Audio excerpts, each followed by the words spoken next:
Halo guys, balik lagi bareng Wicak di channel EV Story. Jadi di video kali ini aku mau ngebahas salah satu motor dari teman-teman PNV.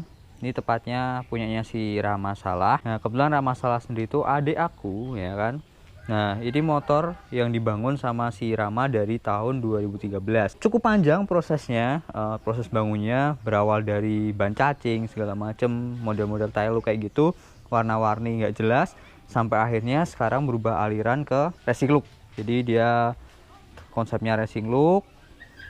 BTW, sebelum lanjut ke videonya, maaf kalau misalnya kameranya kurang bagus karena ini direkam pakai GoPro. Kayaknya punya cuman GoPro, bro.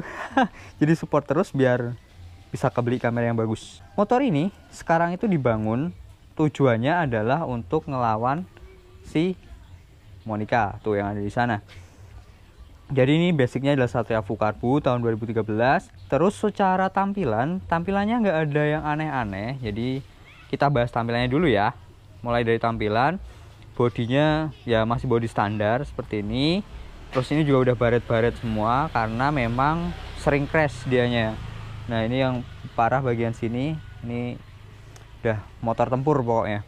Dari segi body sendiri dia nggak ada yang dirubah, cuman copot-copot sayap-sayapnya gitu dilepasin, terus main cutting sticker. Di sini ada cutting stickernya warna abu-abu. Nih bagian batok kepalanya juga baret-baret kayak gini. Nah, selaknya seperti ini. Terus motor ini spesialnya adalah dia ini HP-nya bisa ketemu 24 HP. Untuk ukuran motor nggak jelas kayak gini ketemu 24 HP itu ya wow, sesuatu banget, lumayan. Nah, buat yang penasaran ubahannya apa aja, mari kita bahas satu-satu bener-bener dari dasar dulu. Nah, ini adalah velg yang sering ditanyain sama teman-teman, mungkin subscriberku, karena warnanya sama juga dengan yang sana. Ini warnanya gold. Tapi goldnya nggak tahu gold apaan karena yang bikin waktu itu sambil mabuk. Jadi nggak tahu warna apa yang dicampur, ketemulah warna ini. Dan bikinnya juga super kilat. Nah, velg masih standar, cuma di repaint. Untuk bagian pengereman masih sama, nggak ada yang dirubah. Bahkan selang-selangnya juga sama, sampai ke atas masih sama cuy. Nggak ada yang dirubah. Emang gendeng, motor kenceng tapi nggak dirubah apa-apa di sektor pengeremannya. Terus di bagian depan lagi, untuk menunjang racing looknya, dia pakai ban yang komponnya itu soft. Nah, bisa kita lihat bannya FDR MP76. Meskipun bannya udah mulai botak, tapi masih oke lah untuk pemakaian harian. Lanjut lagi, kita ke bagian sini. Untuk knalpot sendiri, dia ini model gado-gado ya bro.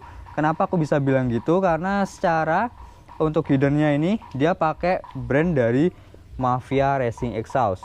Sedangkan untuk silinsernya dia pakai WRX GP6 tipe K. Ya, GP6 tipe K. Untuk footstepnya sendiri ini adalah produknya dari DR93. Jadi bahannya plat besi yang ini cukup kuat, bisa menahan crash. Kalau misalnya kalian jatuh tuh, dia nggak gampang patah. Paling bengkong-bengkong bisa dikencengin lagi bro. Nah, terus untuk suspensinya masih pakai suspensi standar tapi di ribbon. Jadi motor ini tuh suspensinya depan belakang ribbon semua, di ribbon. Jadi masih mempertahankan suspensi asli, hanya di ribbon biar ribbonnya lebih enak buat konringan makin mantep. Oke, kita lanjut ke bagian sini.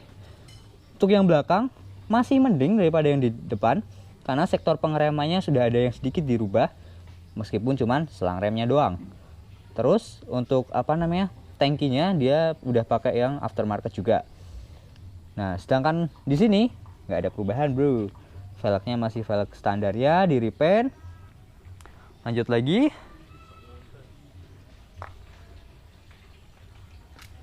Nah, untuk gear setnya sendiri dia pakai brand dari Triple S. Ini komplit dari gear belakang, gear depan, dan juga rantainya. Ya, menurutku ini juga recommended buat kalian kalau misalnya mau cari gear set, karena cukup berkualitas bro, aman buat pemakaian yang cukup ekstrim. Nih footstepnya yang sebelah kiri dari DR93. Nah, mungkin dari ubahannya itu aja, nggak terlalu banyak. Jadi kalau kalian nanya untuk part-part itu berapa sih biaya yang dikeluarkan? Murah bro, ini cuma 650-an untuk footstepnya. Gear setnya ya mungkin sekitar 400 sampai 500 ribuan.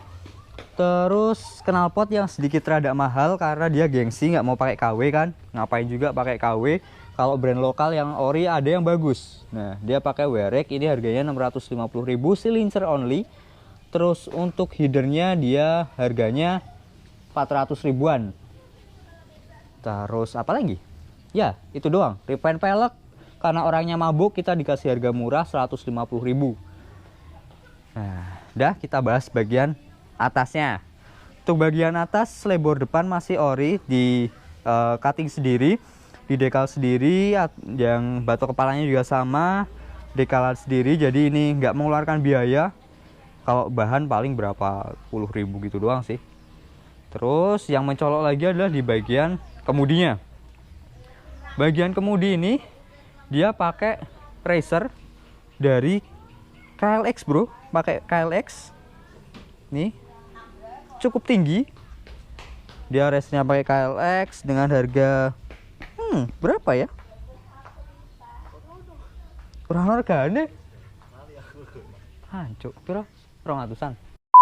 Ya, jadi untuk bagian kemudinya kita bisa lihat dia pakai riser dari KLX. Ini mungkin harganya sekitar 250 ribuan, belum sama custom-customnya. Karena dia harus ngelubangin di bagian sini nih, dibolong lagi. Untuk stangnya dia pakai RZR original. Harganya mungkin sekitar 120 ribuan. Kalian cari di online marketplace banyak sekali. Terus habis itu dia pakai hand gripnya TDR kanan kiri. Nih TDR. Terus habis itu untuk gas spontannya dia juga sama, pakai dari brand TDR Racing. Nih udah ada engine cut off-nya, terus ada tombol starternya. Untuk bagian kemudi itu aja. Oh ya, sebelum lanjut ke mesin aku lupa. Ban depan itu pakai FDR MP76, itu harganya sekitar 400 ribuan. Terus yang belakang ini pakai Corsa R46. Ini harganya lebih murah, tapi sama-sama soft compound. Ini sekitar 320-an harganya. Untuk ban ini sendiri pakai ukuran yang sama depan belakang, jadi pakai ukuran 90/80 ring 17. Setelah itu kita lanjut ya ke bagian mesin. Ini yang menarik karena dia bisa ketemu 24 HP untuk ukuran motor yang nggak guna seperti ini. Ini motor ubahannya nggak terlalu banyak. Kenapa? Karena dia masih dipakai buat harian. Jadi masih buat beli sayur, buat beli makan, buat jajan-jajan gitu dia masih pakai ini. Masih sering lah dipakai motor ini buat pemakaian harian. Nah, kita bahas untuk sektor mesin. Ini mesin ngomongnya standar nih, aku rak percaya, gatel, sumpah orang mungkin standar. Gak mungkin standar ting-ting. Jadi setelah tak korek-korek, ini tuh ubahannya ya lumayan lah ya. Dia mesin itu di porting. Biaya porting tuh nggak terlalu mahal, mungkin 200 ribuan. Terus habis itu dia pakai karbunya. Ini karbunya KW pakai banget. Nih karbu PWK abal-abal lah nih. Ini KW, produknya Karbu Racing Jogja. Tapi walaupun ini KW, tapi termasuk gampang di setel. Jadi motor ini itu kemarin pakai karbu bukan ini, tapi setelannya susah banget. Akhirnya pakai karbu PWK yang harganya cuma 300 ribuan dan cocok sampai sekarang. Alhamdulillah, meskipun barang KW gitu bro.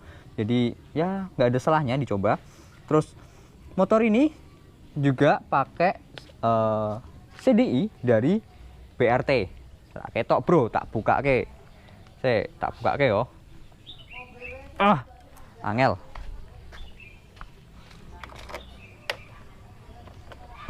Angel. Nah. Cuk gatel. Kling. Wah, lah iki.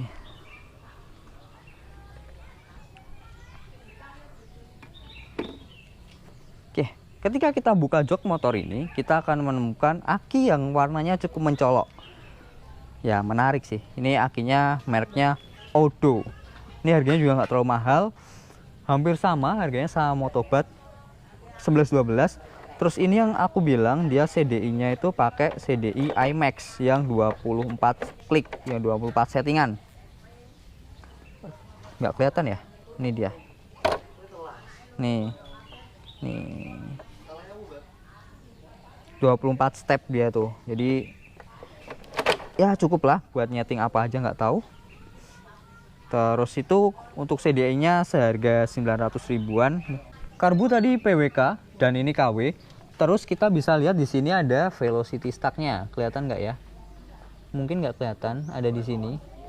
Dia pakai velocity stack. Tujuannya apa? Velocity stack itu untuk memperlancar aliran udara yang masuk ke karburator. Jadi itu bisa mempengaruhi HP kalian juga. Untuk velocity stack-nya sendiri itu harganya 250.000. Terus untuk part pendukung lainnya dia pakai coil dari Ninja. Jadi motor ini juga udah gado-gado sekali, pakai coil dari Ninja RR, harganya sekitar 150 ribuan, beli second. Kampas koplingnya dia pakai Daytona, seharga 190.000, per koplingnya standar tapi diganjel. Ya, mungkin itu aja sih ubahannya, tapi dia bisa ketemu 24 HP, bro. Nah, aku penasaran nih, mau nunjukin ke kalian velocity-nya tuh kelihatan atau enggak. Nah, tuh ada velocity stack-nya di dalam. Nah, itu dia. Itu velocity stack-nya yang berfungsi untuk memperlancar aliran udara. Gitu, bro. Ketika dipacu motor ini hasil dynonya 24 HP. Nggak jauh beda dengan si Monica. Sama-sama 24 HP. Cukup menarik dan ubahannya nggak terlalu mahal. Budget pelajar. Cuman balik lagi. Kayak gini tuh yang mahal adalah risetnya. Ketika motor sudah jadi seperti ini, partnya udah kepasang semua, bisa jadi nggak terlalu mahal. Cuman biaya pembuatannya, karena riset ini itu biar ketemu settingan yang pas, itu bisa memakan biaya yang sangat besar. Ya, mungkin videonya gitu aja. Kalau kalian ada pertanyaan, mungkin mau komen-komen, silahkan komen di kolom komentar, bro. Kalau penasaran sama larinya seperti apa, nanti akan kita test ride juga motornya, biar ketahuan larinya seperti apa. Oke, mungkin video kali ini gitu aja. Terima kasih buat kalian yang udah nonton dari awal sampai akhir. Jangan lupa di like, di komen, di share, dan subscribe di channel EV Story. Terima kasih.